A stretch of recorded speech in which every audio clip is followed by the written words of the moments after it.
Our New Testament reading this morning is from Paul's second letter to the Corinthians.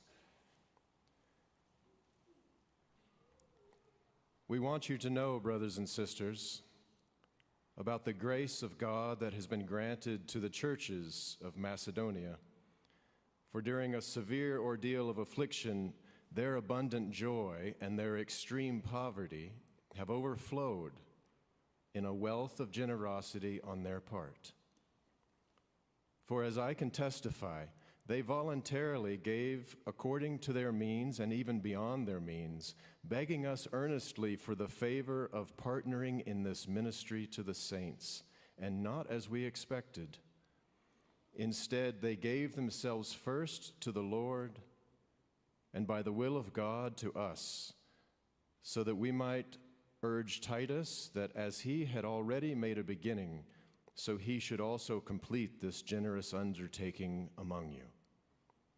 Now, as you excel in everything, in faith, in speech, in knowledge, in utmost earnestness, and in our love for you, so we want you to excel also in this generous undertaking. I do not say this as a command, but I am, by mentioning the eagerness of others, testing the genuineness of your love. For you know the generous act of our Lord Jesus Christ, that though he was rich, for our sakes he became poor, so pleading it according to your means. For if the eagerness is there, the gift is acceptable according to what one has, not according to what one does not have. For I do not mean that there should be relief for others and hardship for you, but it is a question of equality between your present abundance and their need, so that their abundance may also supply your need, in order that there may be equality. As it is written, the one who had much did not have too much, and the one who had little did not have too little. But thanks be to God who put in the heart of Titus the same eagerness for you that I myself have, for he not only accepted our appeal, but since he is more eager than ever, he is going to you of his own accord. With him we are sending the brother that is praised among all the churches for his work for the gospel, and not only that, but he has also been appointed by the churches to travel with us while we are administering this generous undertaking for the glory of the Lord himself and to show our goodwill.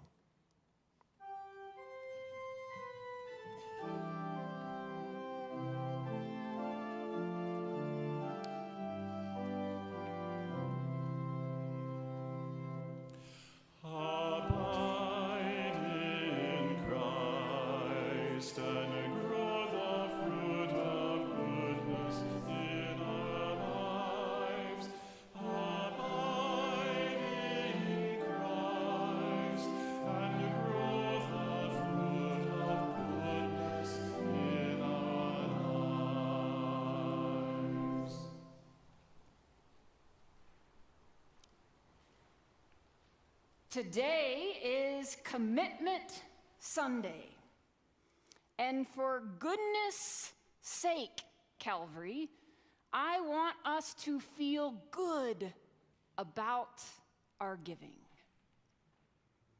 I know it's not always easy to do these days. You have your own financial stresses at home. There is uncertainty in the world and in the economy. You may even mistrust religious institutions and churches that have used guilt or manipulation to get you to give. Talking about money can raise all kinds of feelings within us, so I just want to acknowledge that at the outset. One sermon is not going to fix all of our issues with money, but I will say this, because I've had somebody ask me this, and where there is one question, there might be two or three. Somebody asked me if salvation is tied to whether you tithe on your salary.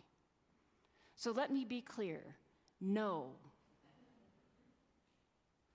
You have God's love. God's grace, God's forgiveness.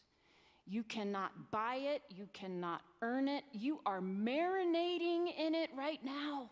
You can't escape it with every breath. God's love and forgiveness and grace is yours. It is a free-flowing gift. It's not subject to the whims of our economy. It is a renewable resource that never runs out. God's love is with you always and in all ways. And so are we, your church. A congregation member gave me a book a few months ago that really changed my whole outlook on giving and living. It's called Die with Zero, Getting All You Can from Your Money and Your Life by Bill Perkins. I had to remind myself as I was writing this sermon, and you were not doing a book report on this book. So alas, I've cut a lot of what I was going to share with you. I invite you to read it, but I'll just share a few gems with you. The whole premise is that, we shouldn't just save and save and save until we get to age 65 or 70 and think that that is the point in our life that we're going to start living. That maybe that's when we'll travel, right? Because we don't know what life will bring. And how many things on our bucket list require us to have good knees and not arthritis, right? There are all kinds of seasons in our lives. And so Bill Perkins' philosophy is that we need to think about time and money and health as this sort of interactive atmosphere in which we spend our money, save our money, give our money. His experience in talking to people at the end of their life is that no matter what, it is our memories and our experiences that bring us joy, right? Not our stuff. And the way we create meaningful experiences and memories is to spend our money now and give our money now. It's not just about saving it and saving it and saving it. His book is not overtly religious, but it is very gospel-esque, if you ask me. He says even more, if you wait till you die to give away all your money, you don't get to experience the joy of giving. You're not seeing your kids and grandkids enjoy the money you share with them. You're not seeing your faith community enjoy whatever great donation you might give. Like, I don't know, a new boiler. Then you're not getting to experience the consistency of heat, right? Don't you want to experience that too? Okay, that's not in his book, but, a little ad-libbing. He divides up our life into the go-go years, the slow-go years, and the no-go years, and saying that we can make an impact in any season of life that we are in. And his number one rule is to maximize our life experiences. Spend your money, give your money, spend it on yourself, on those you love, and give it to the charities and churches and communities of faith that mean something to you. He says the optimal time to give money to your kids is when they're like 25 to 40. It's actually not when they're 65 to 70, which could be, if you live a long life, when you die, when they would receive it. They need help buying a home, right? Getting started in life. Likewise, he said, quote, with charity, there is no such thing as too soon. They need your dollars now. Trust that other people will be around to give their dollars later, but your time to make an impact is today, not tomorrow. And the more you give today, the more you get to experience that joy of giving and the more memories and experiences you share with others. So it's a dual effect with your children and grandchildren, with your communities. And this brings us to today's text, which is one of my favorites. The generosity of the Macedonian church. I think it's like the community version of the widow and her 2 coins, right? It's not about how much we give. It is about the joy and intention that we have as we give our gift. Some context to this passage. Paul is going around to different Gentile places, starting churches. And in addition to telling them that they need to give money to their local communities, he's also taking up an offering for the Jewish Christians in Jerusalem. The Jerusalem church is like the mother church, if you will, of all these other churches. Not really in terms of money, they didn't financially sponsor these churches, but in terms of spirit, it was everything, right? Where did the spirit of Pentecost come down? Jerusalem. This is where the movement of the early church began. It's where the whole ecclesia, the Greek word for assembly or gathering, got its start. But the Jesus followers in Jerusalem are a lot poorer than these other Gentile places, in part because they're being persecuted more for following Jesus. Life was really difficult, and they had need, and so Paul is taking up these collections from other communities to help them out. He's also trying to bridge some relationships between Gentile Christians and Jewish Christians. Some Jewish Christians still thought that showing faithfulness could only happen if you eat kosher or if you get circumcised, and Paul was saying there are many ways to show faithfulness, and giving is one of them. He thought the Jerusalem church might come to really realize this by experiencing the generosity of the Gentiles. And so you have these young Macedonian churches then that Paul is referring to, who also were very persecuted because they were on the outskirts. The Bible says literally they were down to the depths in their poverty. Yet their compassion for their fellow persecuted people of faith in Jerusalem led them to give extravagantly and generously.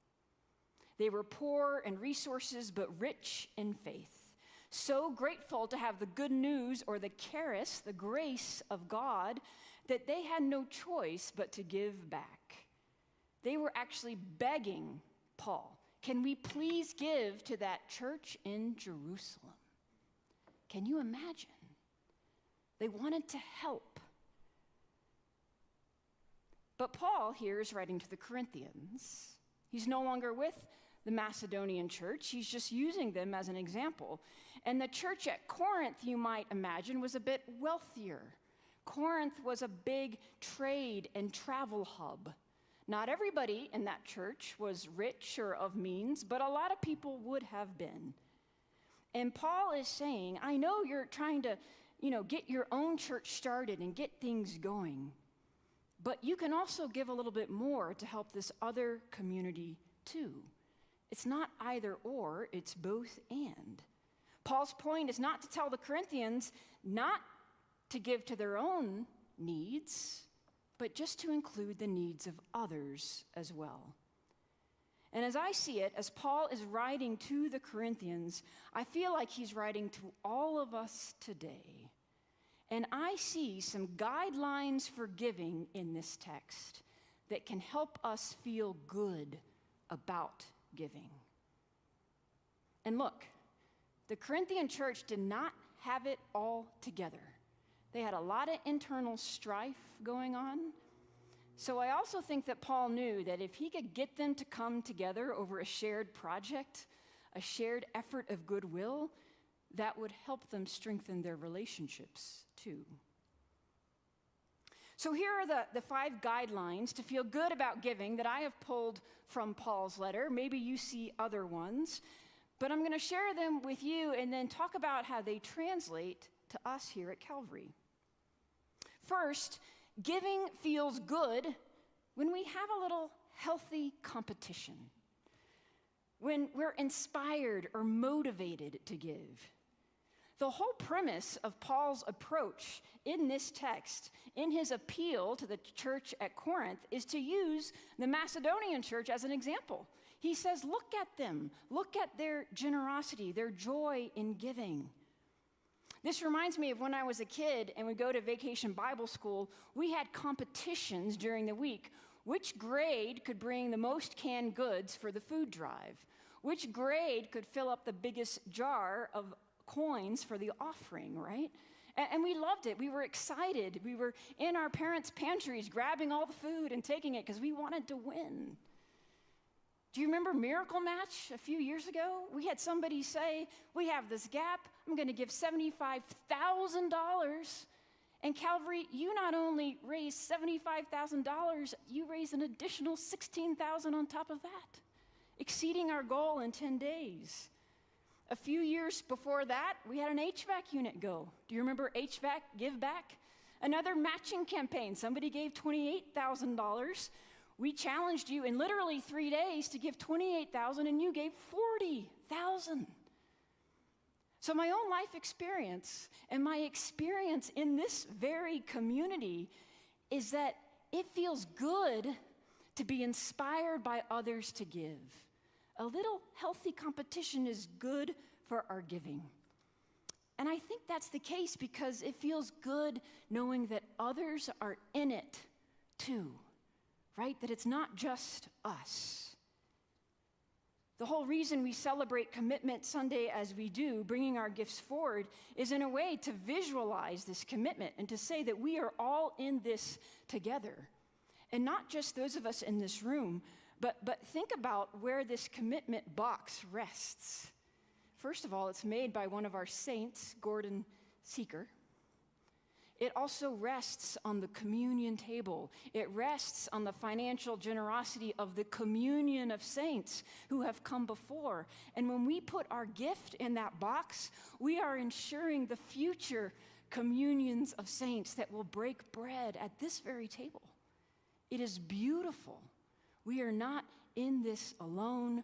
We are in it together. So Calvary, for goodness sake, we can feel good about our giving because we are in it together. And you might even, if you need a challenge yourself to just give a little bit more this year. As Paul said, some in the Macedonian church gave according to their means and some beyond their means. They probably did this because they were part of a community that knew how to care for one another. And we do that here at Calvary too. In fact, we have a fund for this, the Calvary Family Emergency Fund. If you have need, we have the ability to help you and meet that need. It's beautiful reciprocity. I say that to say that if you challenge yourself in your giving this year and realize you extended your challenge a little bit too much, we've got you. I would love if all of us would challenge ourselves that much, right, that we might be worried about how this community could show up for us. This is what it means to give and receive. The second thing is that giving feels good when we partner with others for greater impact. Paul tells the Corinthians that the Macedonians were begging him to participate in this offering, quote, because they were partnering in the ministry of the communion of saints. Not only did they want to be a part of supporting the church that had birthed their own church, they also, did you catch, wanted to support Titus in his ministry and Paul in his ministry. They wanted to support others who were going out and spreading the good news. The Macedonian church did not see themselves as isolated, but as integrated with other entities and churches and people in the community. And we know this, Calvary. It's in our DNA. This is why we partner with organizations like Jewish Family Services and Kentucky Circle Village, because they can do things and they're equipped and staffed and resourced to do things that we are not, right? Where they have gifts, we lean in and give them money and say, go for it. Keep helping those folks. Keep providing affordable housing for seniors. It's why we partner with our global servants, because we cannot be all over the world doing the work of God. And so we say to Lauren Bethel, yes, please keep training others to stop human trafficking. We say to the Bollocks, please keep creating irrigation systems in Central America that help with rain and resources. Keep training young girls and women, empowering their leadership. We say to the Reeds, keep nurturing the spiritual life of our global servants so that they can keep going. And we advocate with groups that want to end gun violence or that bring faith voices to the table, like the Interfaith Alliance of Colorado, to be a loving and just presence for immigrants and refugees. Or we support the Baptist Joint Committee because we want to say that separation of church and state matters, that Christian nationalism is not the only way to be Christian, right? These groups are specialized to do this kind of work, and we join with them. The same way we join with New Hope to read with third graders in our city, the same way we're going to bring diapers next week for Tamarack and turkeys this week for the Tamarack Family Shelter. All of these partnerships serve to make our just and loving, Jesus-following voice stronger in the world. And now more than ever, we need that voice. And there are other significant ways that we partner too.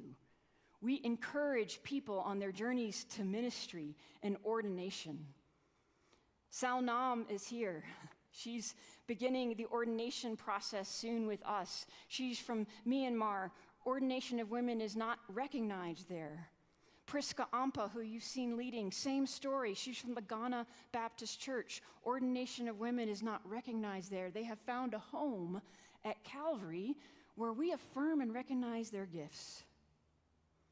Willow Carter, a deacon and literally a person who is at Calvary everywhere when you need her, is interning with us this fall. She's on an ordination journey too.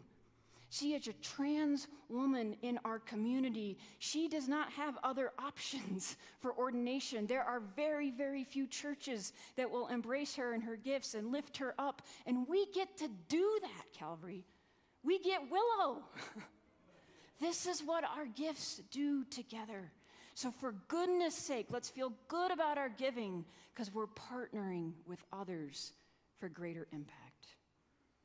Third, giving feels good when it springs from gratitude and from the knowledge that we just give thanks for all that we have been given.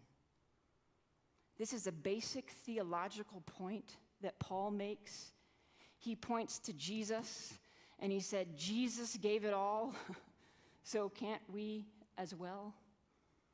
And I'll just say this. I know in different seasons of our church life, sometimes we lean in to being more of a Jesus kind of people, and sometimes we're a little embarrassed to talk about Jesus.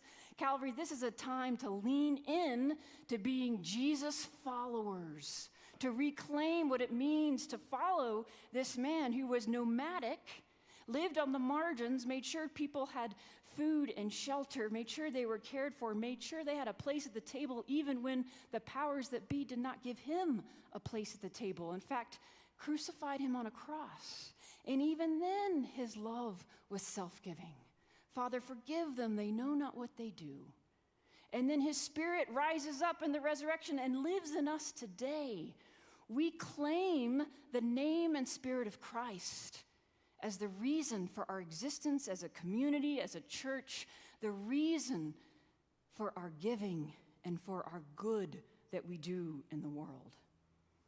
It's in our mission statement to be a Christ-like community that experiences and shares God's love. So for goodness sake, let's feel good about our giving because it comes from gratitude for our Creator and for the Christ who has given us everything. Fourth, giving feels good when we're assured that giving to others doesn't mean we have to deprive ourselves. How many of you kind of perked up in that part of the text and you're like, yeah, good. Get to take care of myself here. The gift is according to what one has, not what we do not have. By us giving, it's not supposed to be a hardship, right? It's supposed to be a joy. It's supposed to come from a place of abundance. Paul quotes, as it is written, the one who had much did not have too much. The one who had little did not have too little. That's referencing Exodus 16 when manna from heaven came down. The Israelites could not save a lot of manna. They could not store it up. They could only eat what was given for them for that day. It was spoiled the next day. It was living in the present, providing for community, not having individuals hoard what they need, but making sure what came down was spread out among all. The reality for the church at Corinth is that there were some really well-off people in that church. And Paul said, I think you all can do more. And some of you won't even feel it in your bank account, and you can still do more. As we think about our giving, as we think about the needs that we have on our budgets, like our rent and our mortgage, our groceries and our health care, school payments, car payments, I mean, you don't need me to list it, right? Look and see where your bases are covered, so to speak, where your essentials are taken care of, and then see what extra there is. Could it be that your extra is somebody else's essential? And if you don't have extra right now, could it be that somebody else's extra, like this church's, could be your essential? Could you reach out to us and say, I need help paying my mortgage, paying this bill? I can tell you the Calvary Family Emergency Fund, this year alone, we've paid mortgage payments, rent payments, car insurance, medical supplies, therapy bills, moving expenses, groceries, prescriptions. Our extra can be your essential when you need it. And your extra can be our essential when we need it. And let me just say, Calvary, we do need it. You can see the financial report in your order of worship today. Just to close out this year, we could use an extra $27,000.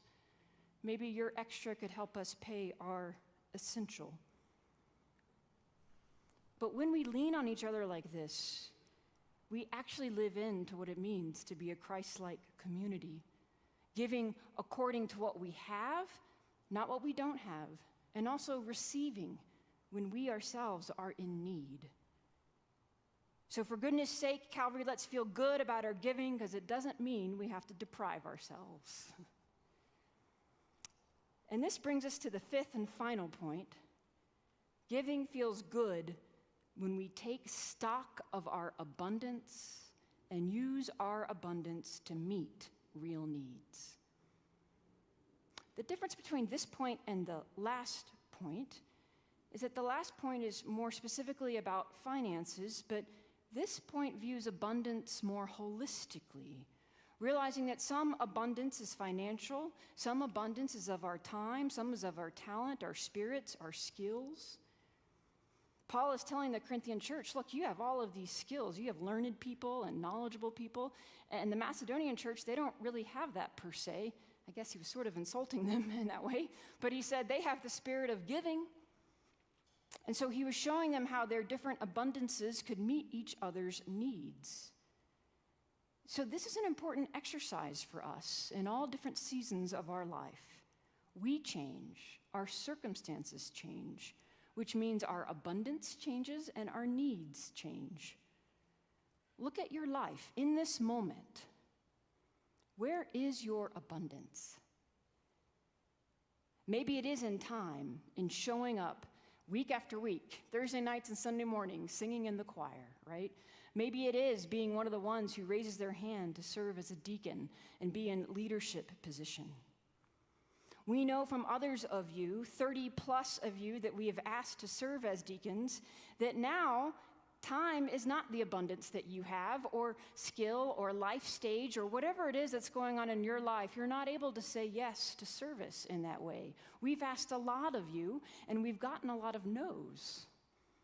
Not right now. Not no forever, but not right now. We also put something in the e-news saying, we need nominations. Who wants to serve as a deacon? And we had radio silence.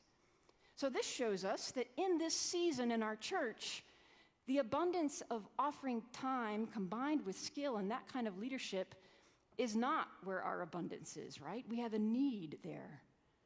But maybe that means our abundance is different. Maybe it means it's in our giving. Looking at the resources that you have, if you're not able to show up and lead in that way, maybe you can show up and give in a deeper way. Think about abundance in the season of life you are in. What do you have to give to this church? Calvary does have great need.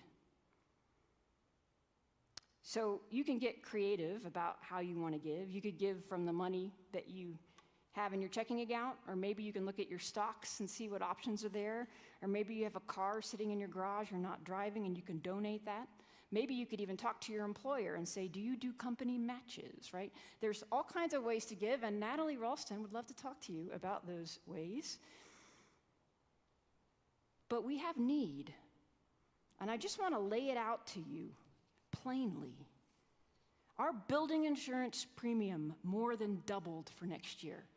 $23,000 plus just to insure this building, more than last year. So it's gone from 40-something thousand to 60-something thousand.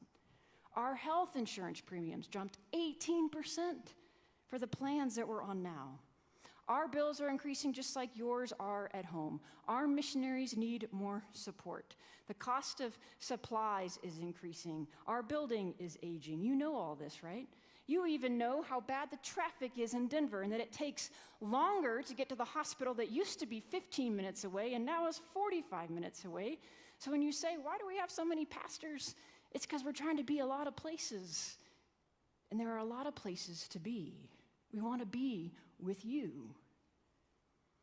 I say this just to say that if your giving and my giving always remains the same, we're not maintaining ministry.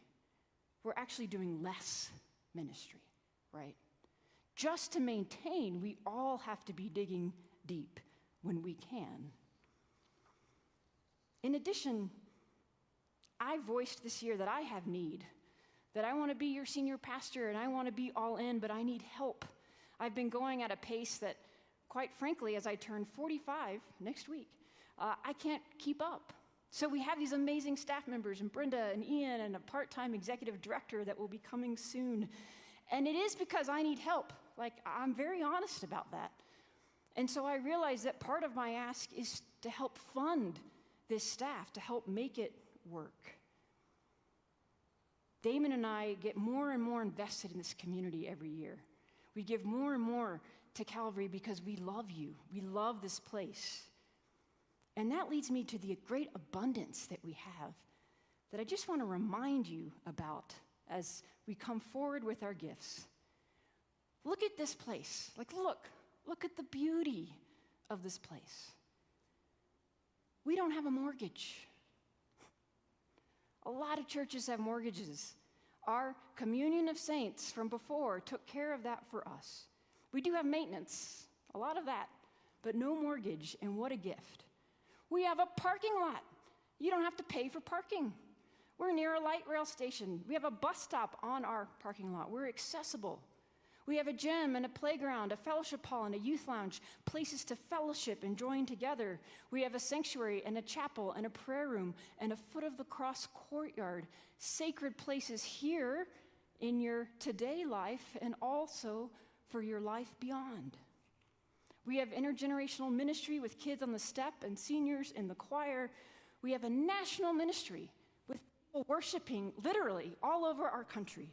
Gunnison, South Dakota, California, Maryland, Texas, Massachusetts, Wisconsin, Iowa, Oklahoma, just to name a few states. We have an endowment that we get to draw some interest from every year. Yields us $25,000 to $30,000. We have a dozen partners using our facility in various ways that gives us about $155,000. We have abundance in our community, pooling resources together. It's not just on you and me, but it is also on you and me. It is all of this abundance together that helps us meet our great need. And the greatest asset to our abundance is your giving and my giving. It's what I like to call the wild card, right? It's not set or fixed. We never know how God is going to be stirring in our lives to give generously and boldly. If you're wondering if this is a place where you can trust your financial gift, talk to Cindy Pinnickfar. She's our treasurer. Our finances are an open book. She'll tell you whatever you want to know.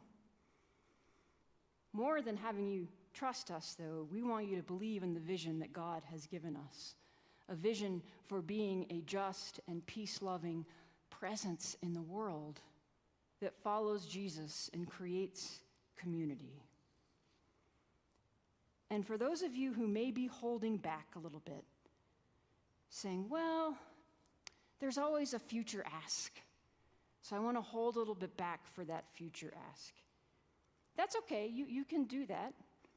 But I would just say, what if you didn't? What if we all leaned in and gave all that we had now? What might God do? And also, I hope there are future asks, because the minute we stop asking, that means our ministry is over. Every time we give the opportunity to give, that means ministry is thriving and we need dollars to fund it.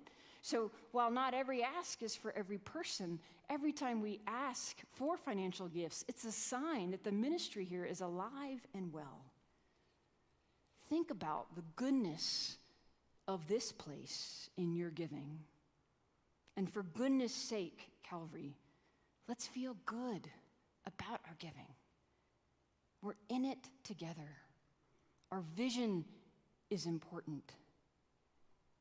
And our goodness connects us to the very one who gives us life.